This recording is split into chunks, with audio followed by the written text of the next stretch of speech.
Alright, what's going on, y'all? Just coming along real quickly because I wanted to talk about a couple of things real quick, specifically in the football world.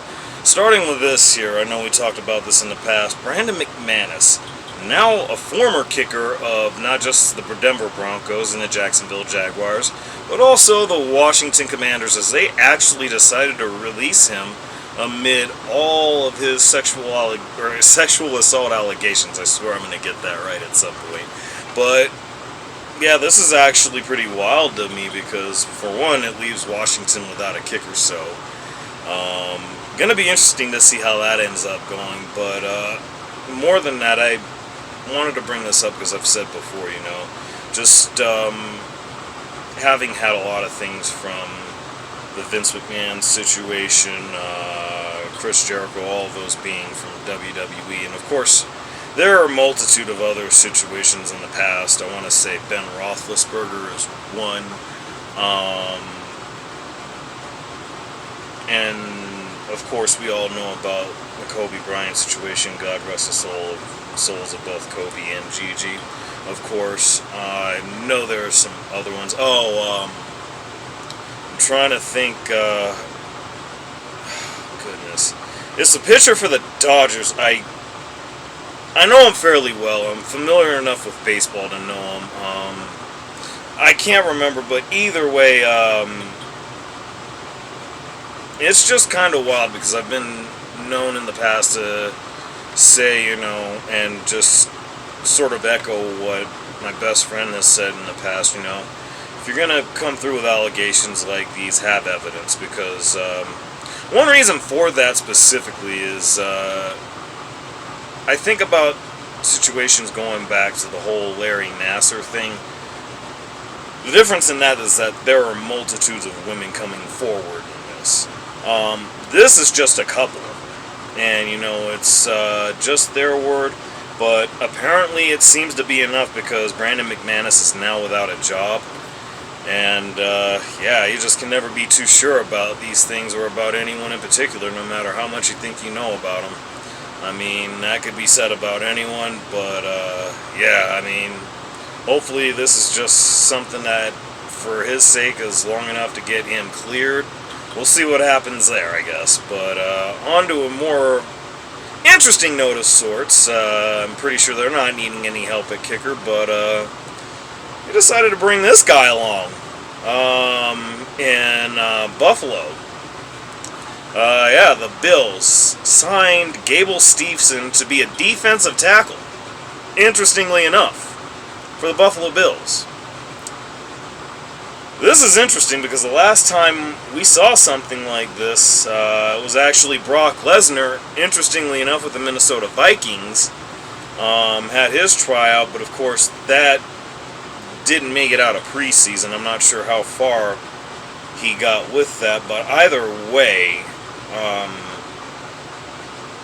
this is really funny because it was revealed over the weekend that this signing took place. It's just really, really funny to me because he's never played a down of organized football in his life. I'm pretty sure he's played an awful lot of pickup. I mean, who hasn't at this point? But this is really, really interesting to me. I say this specifically because, I myself have actually done actual mat wrestling. Did it as a senior in high school, and needless to say, there's not much to say about it beyond that. I would like to think that had I had more experience, I might have been a little bit more successful, but that's neither here nor there. The point I want to make is that the thing about wrestling is that it is actually good in terms of helping make you better at other sports, per se. I feel like it definitely made me a little more tenacious as far as being a basketball player would be concerned. Just wish I'd actually made better use of that. But again, a whole other conversation. I know that there's been a lot of discussion about, can basketball players play in the NFL, or could football players make it in the NBA? And really, largely, the answer to that has been no. and I don't see that ever changing. Now, in this particular case, I'm not really sure what to make of this, and this is going to be really interesting. I question this because is he going to be able to put on the weight necessary to play that D tackle position? Because you can't go in there being a lightweight. I mean, last I checked, he went in to WWE roughly around, I want to say about that 260, 265 mark. Now, that's not to say he can't put on another 30, 35 pounds or whatever and actually make that work. He's easily got the frame to do it. But will it translate accordingly? That's something that remains to be seen. But something we don't have to worry about translating is the wall to one Justin Jefferson. Yes, it's official. He's been signed to a 4-year, $140 million extension and is now the highest non-quarterback player in the NFL. And this is significant not just because of the money that he's commanding, and he deserves every bit of it. I mean, the guy is super marketable, and let's just not even get started about his on-field game. I mean, that's just probably second to none, at least as far as wide receivers are concerned. And I gotta say, it's certainly significant because the Vikings have seen some influx as far as the quarterback position is concerned, having allowed Kirk Cousins to sign with the Atlanta Falcons for actually a contract not much bigger than Justin Simmons. I guess maybe it's still quite a bit. I'm pretty sure it was somewhere upwards of about 180, 190 million. But either way, that just adds to the point because now it's a situation where he's got to look forward to either Sam Darnold or ultimately J.J. McCarthy, who could probably end up taking that job even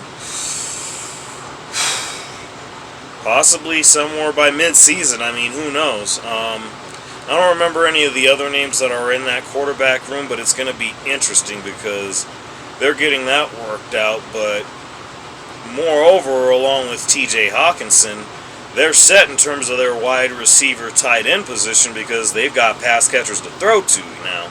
And that's interesting because you got other teams with situations, particularly the Cowboys, with CeeDee Lamb and my Denver Broncos with Courtland Sutton, who's looking for more guaranteed money. Now, does Courtland actually deserve that? Conversation for another time and place. But what I will say in this venue is that, or at this point in time rather, is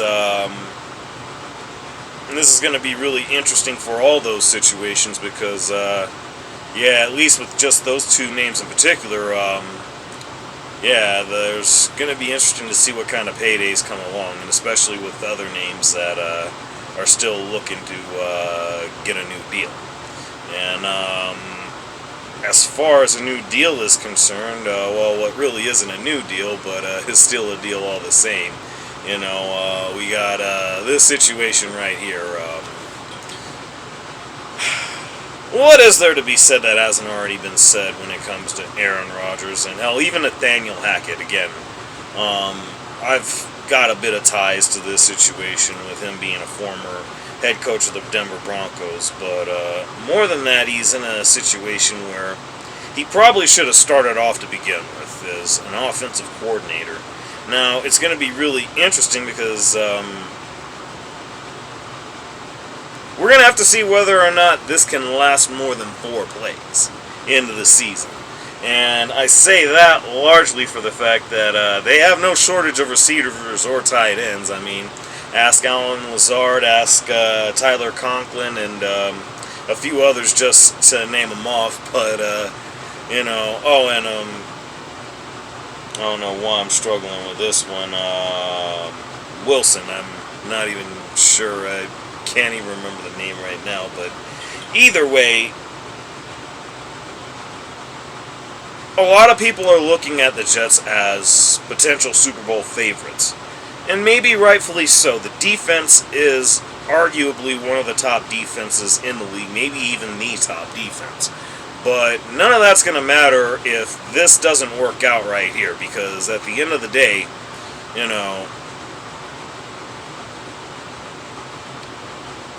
a lot of hype has been going into this. And never mind the fact that we're talking about New York, even though it's technically played out in New Jersey. But it's New York we're talking about. You got the New York media all over it as it is. And, of course, they're going to be nationally televised Monday Night Football out in Santa Clara, Week 1. I mean, we'll see how this goes. We'll see how this goes. They avoid being Hard Knocks. I believe that's the Giants this year. I'm not 100% sure, but I gotta say, it'd be kind of funny if they'd have gotten it back-to-back. But I'm leaving it right there. We'll see where all this goes. Y'all let me know what it is. Like, share, subscribe if you're new. And, of course, thank you for rocking with me, and I'll be getting at y'all.